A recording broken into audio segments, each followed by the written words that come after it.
Murder at the York. On September 14th, 1962, the body of 33-year-old Agnes Chappell was found in Indianapolis, Indiana's York Hotel. Despite suffering injuries that police called the work of a sadist, her cause of death was ultimately determined to be due to acute alcoholism. What really happened in her room? At approximately 7:30 a.m., Lucille Robinson, a housekeeper at the York Hotel, was carrying out her morning cleaning routine when she stumbled onto a horrific scene. Lucille entered room 225 to find a deceased woman lying on the floor. Lucille immediately informed hotel staff, who then summoned the police. Agnes was found lying on the floor near the foot of the bed, with one hand still clutching the bed skirt. She was naked and covered in blood. An autopsy concluded that Agnes had died as a result of internal hemorrhaging caused by multiple vaginal lacerations that were most likely inflicted by a glass bottle or similar object. Her time of death was placed between 7 p.m. and 3 a.m. Evidence at the scene indicated that the injuries inflicted on Agnes had occurred on the bed. Both the mattress and box spring were found to be entirely soaked through with blood. It appeared at one point Agnes had attempted to stand using the wall for balance before collapsing at the foot of the bed as she succumbed to her injuries. The room was littered with trash, including pop bottles, beer cans, and a half a dozen empty bottles of gin. A wet, blood-stained pillowcase was also found in the room, appearing as though someone had made an attempt to clean it. Despite all of this, detectives did not believe a struggle had occurred. Agnes's handbag, containing 2 dry cleaning tickets and a room key to the Indianapolis Athletics Club, was found in the room. The purse held no money or identification.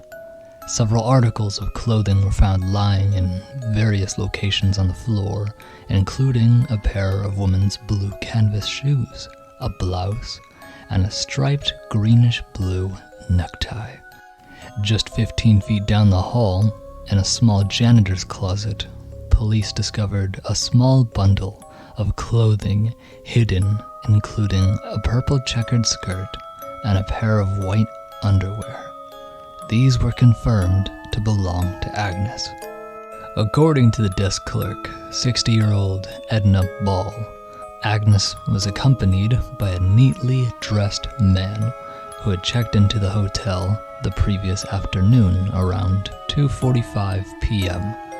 He was described as being in his 40s, clean-shaven, and wearing a suit. The pair registered as husband and wife under the name Mr. and Mrs. R.B. Robinson, and listed their home address as Terre Haute, Indiana. Just after checking in, Agnes mistakenly entered the wrong hotel room. A housekeeper who was tidying the vacant room explained to police that Agnes walked in, sat down on the bed, and started reading a newspaper. She added that Agnes appeared to be in a daze. A few moments later, the male companion fetched her from the room, telling her, "Honey, this is not our room," before escorting Agnes down the hall and into room 225.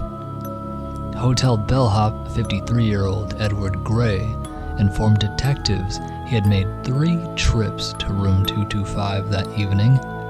First, to deliver a case of beer around 6 p.m., and then at 7:30 to deliver a food order, and finally at 9 p.m. to deliver a bottle of gin.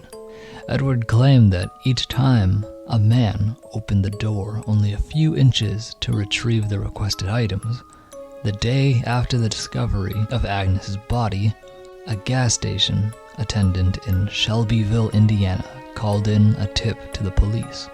He stated a man fitting the description of Agnes's mysterious male companion had purchased a pack of cigarettes from him just before 5 a.m.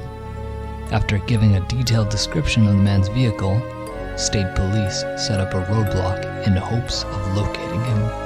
The tactic was successful. However, when the man approached the roadblock, instead of stopping, he drove around the blockade. Police then discharged a shotgun, twice striking the station wagon's tire and disabling the vehicle. The driver was arrested and identified as 47-year-old Carl Price from Anderson, Indiana. Carl denied knowing Agnes. When questioned about not stopping, he explained he didn't stop because he was unaware it was a roadblock. He said he thought there'd been a wreck. It was only when gunshots disabled his vehicle that he became aware of the situation. With no reason to hold Carl, he was charged with speeding and then released. Fingerprints found on one of the empty alcohol bottles found in the room led police to their next suspect, 37-year-old Robert Robertson, from Bargersville, Indiana. Robert voluntarily offered to come to Indianapolis for a questioning, but once there and informed of the situation, he refused to appear in a lineup or take a lie detector test. Soon after, he requested an attorney. Robert was arrested and charged with second-degree murder. At the recommendation of his attorney, Robert agreed to speak with detectives and to take a polygraph. He admitted to checking into the hotel with Agnes. According to him, they had met in a nearby bar and decided to get a room. Robert claimed that after drinking more in the room, Agnes became extremely intoxicated and passed out just before 7 p.m. Robert said he left the hotel shortly and returned to his home in Bargersville. 8 months later, the charges against Robert were dismissed.